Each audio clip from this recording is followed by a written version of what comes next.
Buenos días, queridos alumnos del curso de Filosofía de Evangelismo y Discipulado.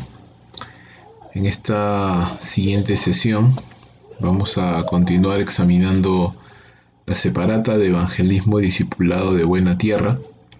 En esta oportunidad vamos a profundizar un poquito más acerca de estos conceptos de evangelismo, de labranza de tierra, tipo labranza de tierra, de discipulado, profundizando un poco la primera página que estuvimos examinando en la sesión anterior. Lo primero que vamos a leer son estos tres pasajes: Mateo capítulo 13, verso 23, Marcos capítulo 4, verso 20 y Lucas capítulo 8, verso 15, que realmente se refieren a un mismo pasaje. Estamos hablando de la parábola del sembrador. Estoy seguro que todos en algún momento de nuestra vida hemos oído, hemos escuchado, hemos estudiado esta parábola del sembrador. Sabemos, estamos familiarizados con el contexto de esta parábola, sabemos que Jesucristo está enseñando a sus apóstoles, a sus discípulos allí acerca del estado de los corazones y cómo hay corazones corazones en quienes la palabra, verdad, es sembrada, es regada, pero no encuentra fruto. El maligno la roba, o simplemente los afanes de esta vida simplemente ahogan la palabra y la hacen infructuosa. Y siempre en esta parábola el cuarto tipo de tierra corresponde a justamente esta buena tierra, ¿no? Donde la semilla es plantada y esta planta crece y da fruto. Mateo 13:23, perdón, dice: mas el que fue sembrado en buena tierra, este es el que oye y entiende la palabra y da fruto, produciendo a 60, a 100, a 60 y a 30 por uno. En Marcos capítulo 4, verso 20, dice: estos son los que fueron sembrados en buena tierra, los que oyen la palabra y la reciben y dan fruto a 30, a 60 y a 100 por uno. Y en Lucas capítulo 8, verso 5, dice: mas el que cayó en buena tierra, estos son los que con corazón recto y bueno retienen la palabra y la palabra oída, y dan fruto con perseverancia. Entonces, cada uno de estos pasajes, si bien es cierto, se refieren al mismo evento, tienen ciertos matices o nos da cierta luz con respecto a las palabras allí utilizadas, y eso nos va a ayudar un poquito a poder entender qué es lo que estamos hablando. Porque recuerda que en la parábola del sembrador, los tres primeros tipos de tierra no corresponden a creyentes, sino más bien a personas incrédulas, en las cuales la palabra no encuentra un terreno donde poder prosperar, ¿no? La palabra es infructuosa, la palabra no encuentra fruto, no puede fructificar. El último tipo de tierra es el que corresponde a la de los creyentes, al corazón de los creyentes,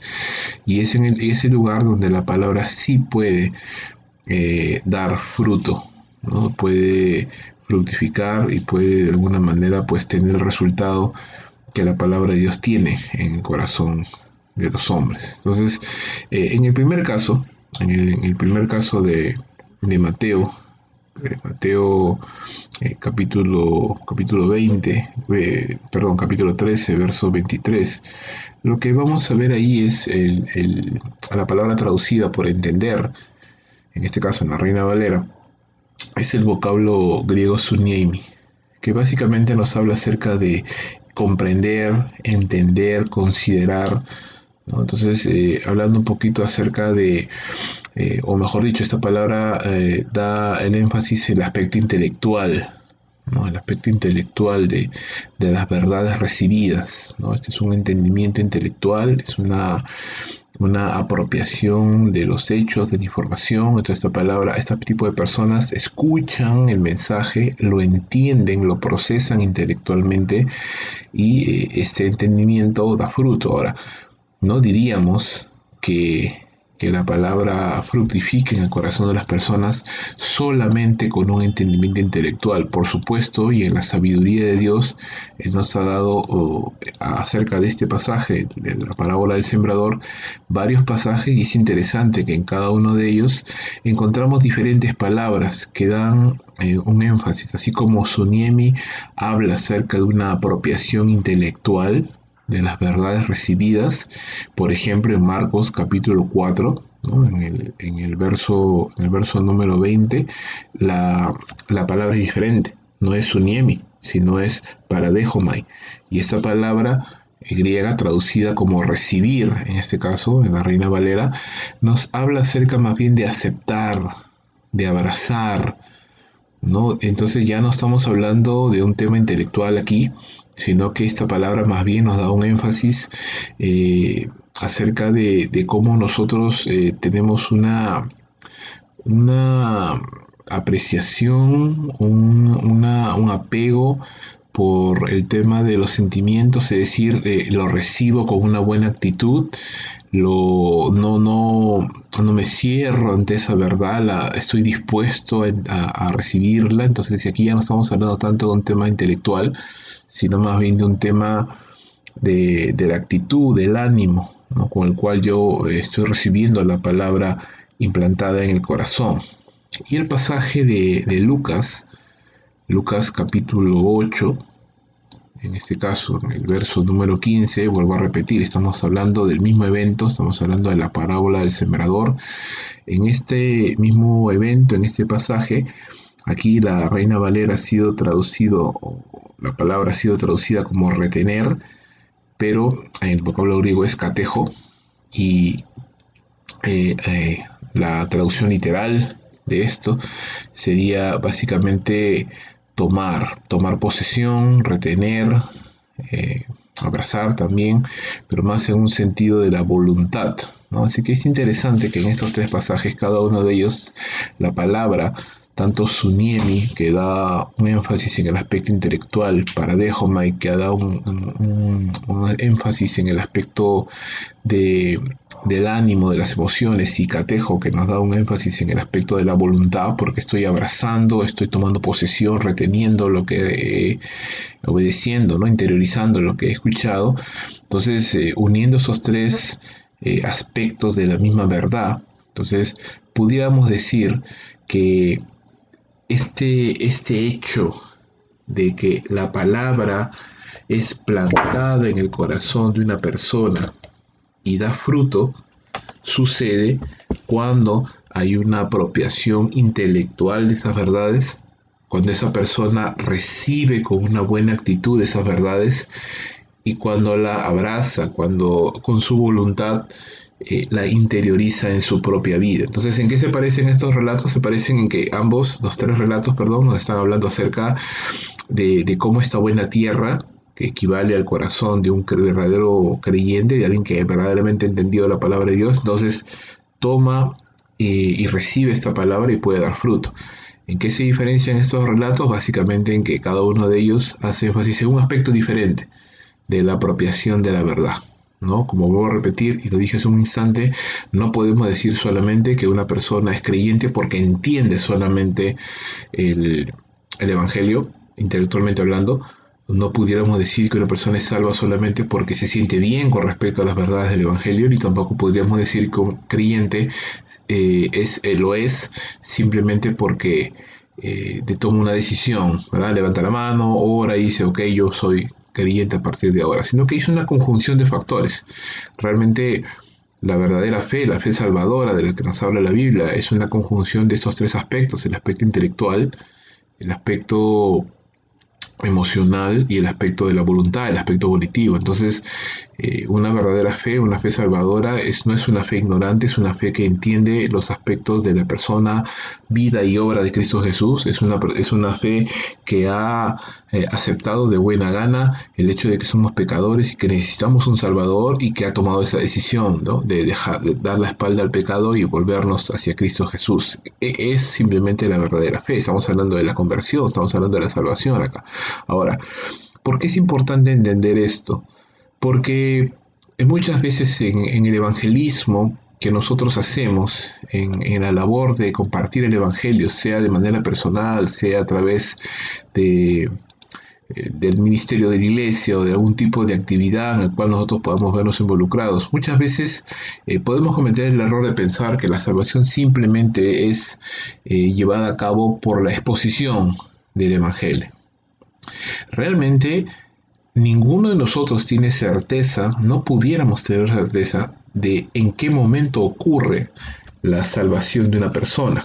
Vamos a darnos cuenta, y ese material, este curso así lo propone, que hay que hacer una sana diferenciación y necesaria entre algunos eventos que ocurren cuando una persona nace de nuevo, y uno de esos eventos es la regeneración, y otro de esos aspectos es la conversión. Ahora, seguramente para muchos de nosotros estos dos términos serían intercambiables y podríamos decir regeneración, conversión, salvación, es lo mismo, pero no exactamente así. Teológicamente hablando, la regeneración es el acto por medio del cual Dios cambia nuestra naturaleza de una naturaleza pecadora, perdida, muerta en sus delitos y pecados, y nos habilita por medio del Espíritu de Dios para poder tener fe salvadora, para poder entender, para poder acercarnos a Él y para poder estar y recibir esa salvación que Él nos da. La conversión es también parte de este proceso, pero viéndolo más desde el punto de vista humano, es decir, la respuesta del hombre hacia esto que Dios ha hecho al regenerarnos. Un ejemplo, pudiéramos verlo y voy a mostrarlo aquí en la pantalla, en Primera de Tesalonicenses, ¿verdad? Primera de Tesalonicenses capítulo 1, dice la palabra del Señor en el verso número 4, porque conocemos, hermanos amados de Dios, vuestra elección, ¿sí?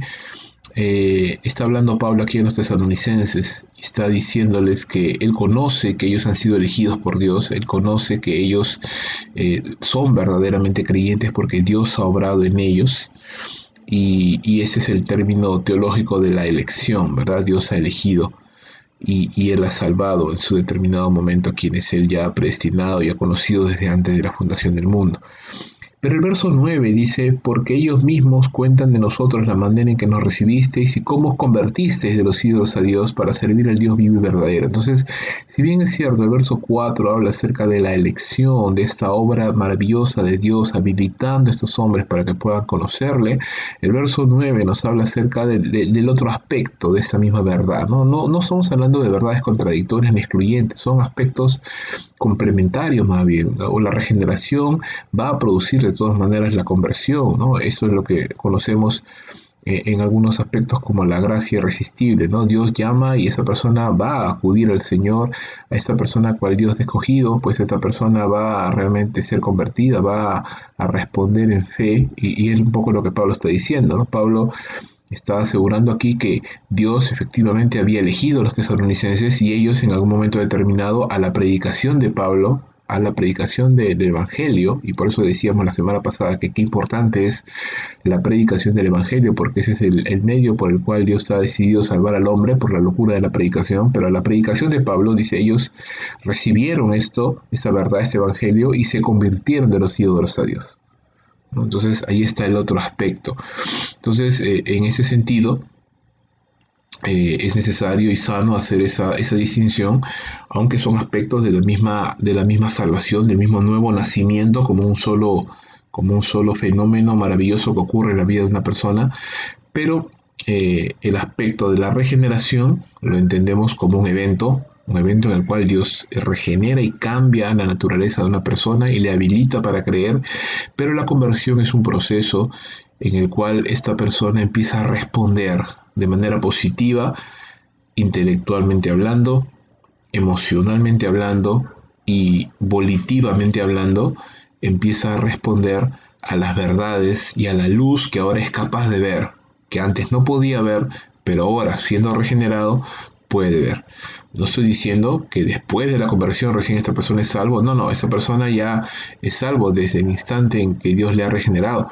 Lo que estamos diciendo es que la respuesta del hombre varía y cambia. En algunos casos muchas personas son regenerados instantáneamente, su vida cambia en un 180 grados y de pronto son tremendos hombres o mujeres de Dios, pero no es esa la regla general. Vemos incluso en el ejemplo de los apóstoles, de Pedro, hombres que son salvados por el Señor, pero tienen altos y bajos. y van empezando a entender poco a poco y van comenzando a comprender las verdades espirituales y su corazón se empieza a ablandar cada vez más y empiezan a ser un poco más receptivos a las verdades espirituales. Entonces, de eso estamos hablando de saber hacer esa sana diferenciación y de qué nos va a servir esto, no solamente en nuestra propia vida, pero en el ministerio nos va a servir porque eso nos ayuda a entender que no todas las personas corren a la misma velocidad y no todas las personas están envueltas necesariamente en los mismos pasos, en los mismos niveles de su caminar espiritual. Tenemos que saber rastrear en qué punto se encuentra cada persona para poder llegar con ellos sabiamente con la palabra del Señor, ¿verdad? Entonces, la siguiente página de nuestra separata, vamos a ver el pequeño cuadro que ya habíamos visto en la primera lección, la primera sesión, pero tal vez ahora un poquito más detalladamente vamos a ver y vamos a entender también cómo encaja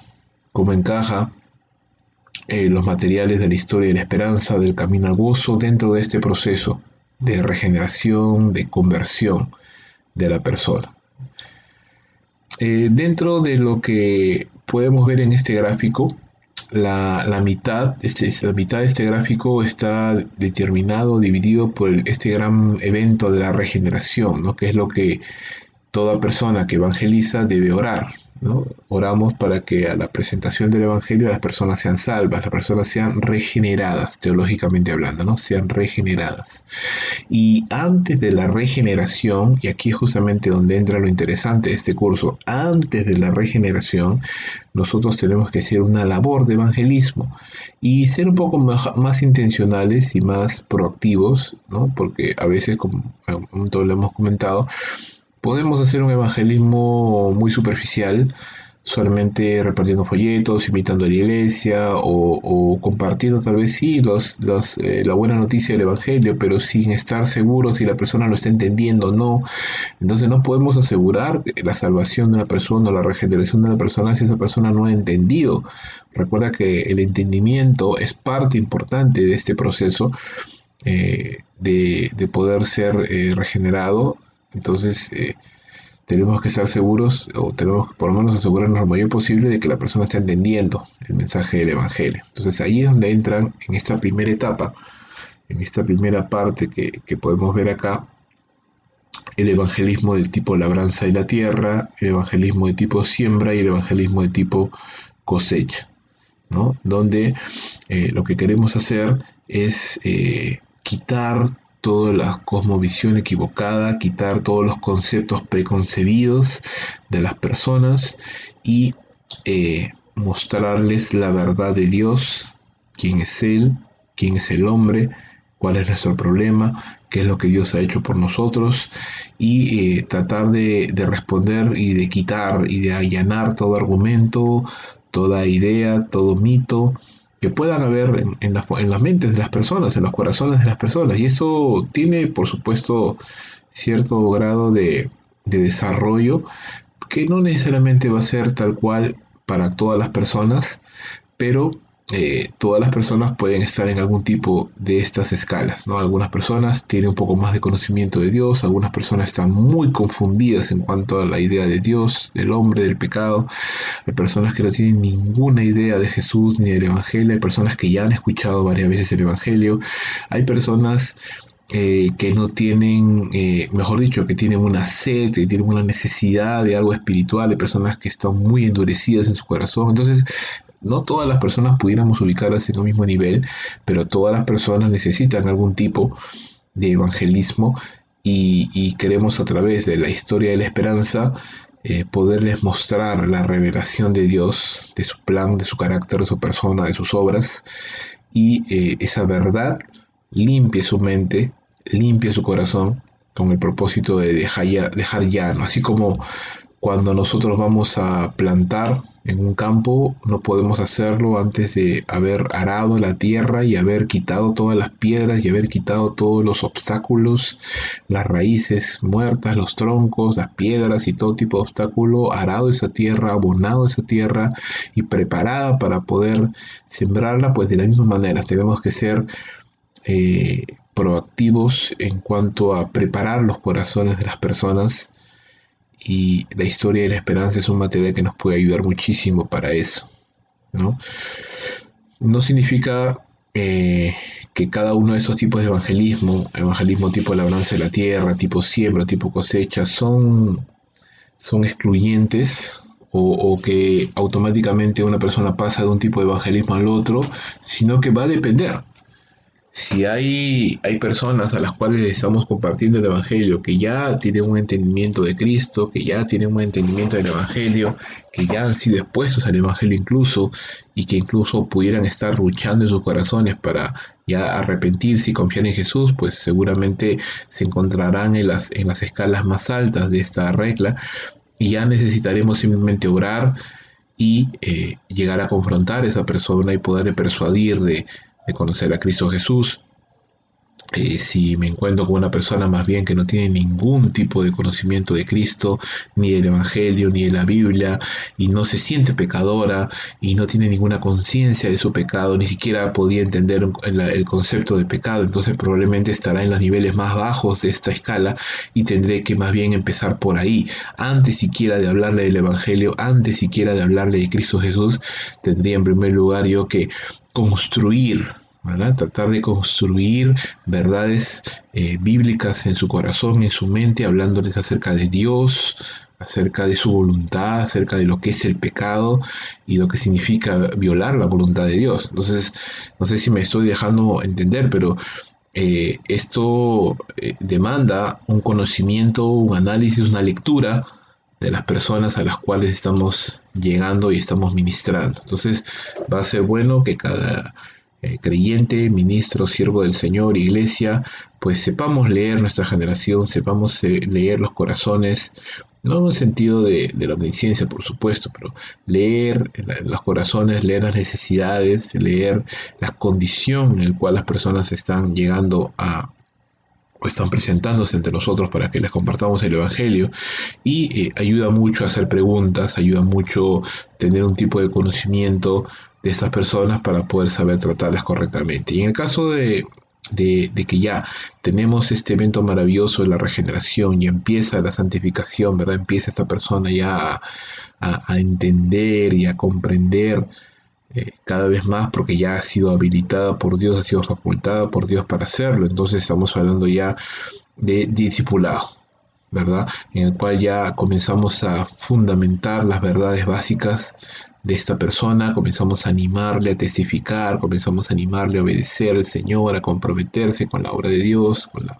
con la palabra, con los hábitos de las disciplinas espirituales. Entonces el camino al gozo nos ayuda en esto para poder hacer ese tipo de seguimiento y poder plantar esas verdades en el corazón de este nuevo creyente de la manera más rápida posible, porque lo que queremos es que esa persona no se acostumbre, no se pueda quedar en una pasividad, sino todo lo contrario, empiece a crecer rápidamente en cuanto a las verdades de Dios. Entonces, entendiendo un poco más claro esto, nos va a poder ayudar a esto. Ahora, aquí sería muy bueno eh, hacer una pausa, que puedas hacer una pausa en el video y sea, bueno, dada la modalidad del curso, probablemente no podemos reunirnos en un grupo pequeño, pero sí podemos de manera personal, ¿verdad? De manera personal, anotar algunas observaciones que hayamos visto, que hayamos entendido al leer esta escala y lo que acabo de decir. Entonces, todas estas observaciones, preguntas que te puedes hacer a lo largo de esto, vamos a ponerlo en un foro especial para que tú puedas ahí escribir todas aquellas cosas que no te quedan tan claras o que tú quisieras acotar como una observación que puede ser constructivo para toda la clase. Entonces lo vamos a poner en un foro para que tú lo puedas escribir ahí. Entonces ahorita puedes hacer algo muy bueno en darle pausa a este video e ir al foro y anotar estas observaciones y luego regresar al video y continuar. Entonces vamos a dar unos pequeños minutos para que le des pausa al video y una vez que regreses pues podemos continuar. Muy bien. Entonces, asumiendo que hemos tomado unos minutos, unos segundos para poder detenernos y hacer las preguntas y las observaciones correspondientes en el foro, vamos a continuar. Evangelismo entonces, ¿qué es? ¿Es un proceso o es un evento? ¿No? Si la conversión es un proceso, la regeneración es un evento, ¿en qué sentido el evangelismo es tanto un proceso como un evento? Bueno, es un proceso en el sentido de que no es monodireccional, es un diálogo realmente. Yo empiezo o debería empezar a averiguar, empezar a comprender la realidad del corazón de las personas. Recuerda cuando Cristo Jesús compartió la palabra de Dios con la mujer samaritana, empezó desde la necesidad de esta mujer, cuando compartió con Nicodemo, empezó también desde la realidad de este hombre. Entonces, en ese sentido, el evangelismo es un proceso porque se vuelve un diálogo conversacional en el cual yo tengo que conocer a la persona, tratar de entender en qué punto de esta escala se encuentra, cuál es su conocimiento previo antes de ser expuesto al Evangelio y si me va a entender realmente términos como pecado, salvación, infierno y todo lo que Cristo hizo por nosotros. Y en un sentido es un evento porque al final, y nuestra oración debe ser eso, oramos para que esa persona, sea por nuestra predicación del Evangelio, sea porque es expuesto a otras personas también y se les comparte el Evangelio, en algún momento determinado esa persona pueda ser regenerada, pueda ser salva. Entonces, y eso es un evento, eso no es algo que sucede a lo largo de un tiempo determinado, sino que en algún momento de la vida de esa persona que se expuesta el Evangelio, que le habla la palabra de Dios, que están orando por esa persona, que están tratando de derribar todo argumento y toda excusa que las personas pueden tener. En algún momento determinado Dios salva a esa persona y es un momento en el cual no podemos definir cuándo sucede, pero sí podemos ver las marcas de que eso ha sucedido. Entonces, en ese sentido, el evangelismo es tanto un proceso como un evento y tenemos que estar preparados para ello. Ahora, eh, en este punto, nos va a ayudar a entender el evangelismo de tipo contacto inicial y de tipo relacional, ¿no? El evangelismo de contacto inicial es el más clásico, en el cual nosotros presentamos un folleto, es una conversación rápida en el taxi, en el carro, es simplemente el anuncio en una iglesia, en una campaña evangelística. Entonces, ¿en qué consiste este evangelismo de contacto inicial? Pues que es rápido, que normalmente no hay ningún tipo de relación entre el que expone la palabra de Dios y aquel que lo recibe.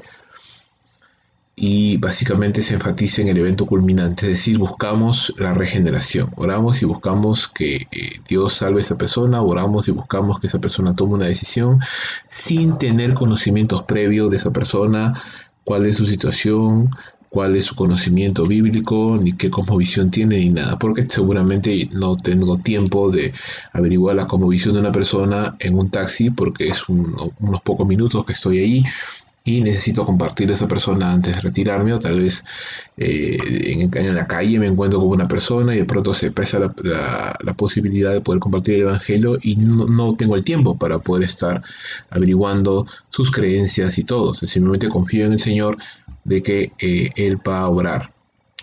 Sin embargo, el evangelismo relacional más bien enfatiza el proceso entero, ¿no? Es decir, estamos hablando ya de un conocimiento previo, un familiar, un amigo, un vecino, al cual yo puedo ver varias veces y en el cual yo puedo desarrollar una relación, puedo darme el tiempo de conocerle, puedo darme el tiempo de tratar de descubrir qué tipo de tierra es su corazón, qué piedras hay que sacar, qué conceptos preconcebidos y equivocados hay que sacar de ahí, puedo orar por esa persona. Entonces estamos hablando de un proceso. ¿Cuándo es más apropiado el evangelismo de contacto inicial?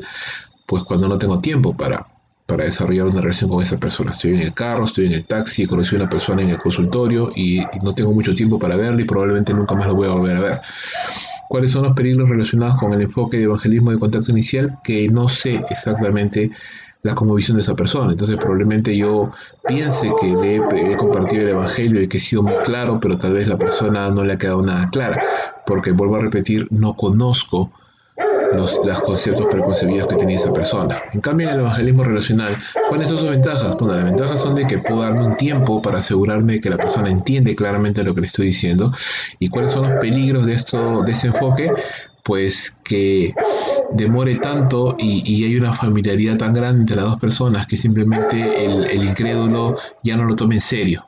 ¿No? Ya no tome en serio lo que se le está diciendo, simplemente porque ya hay una amistad, porque hay una confianza, porque ya hay cierto, pues ya las defensas están bajas y probablemente ya no me tome en serio lo que la otra persona me está diciendo. Entonces tiene sus pros, tiene sus contras cada uno de estas actividades, cada uno de sus enfoques, y eso no está mal, está bien, porque Dios nos da de todas maneras posibilidades, ¿no? Tenemos personas que conocemos de mucho tiempo, a las cuales compartimos y estamos orando, pero también en el día a día podemos encontrarnos personas a las cuales no conocemos y a las cuales no vamos a conocer simplemente porque es un evento casual, pero aún así también tenemos que compartir el Evangelio. Entonces, eh, solo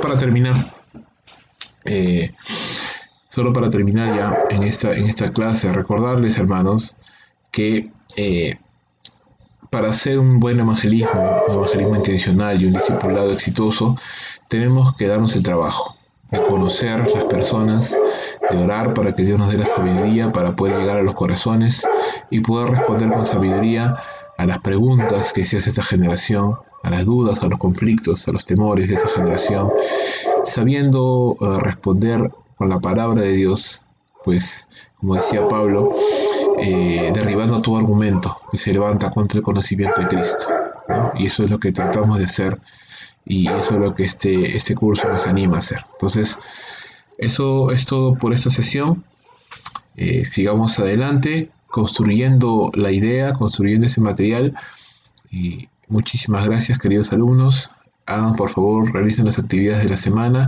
Cualquier consulta pueden comunicarse conmigo con toda confianza. Muchas gracias, que Dios les bendiga. Nos vemos la siguiente semana.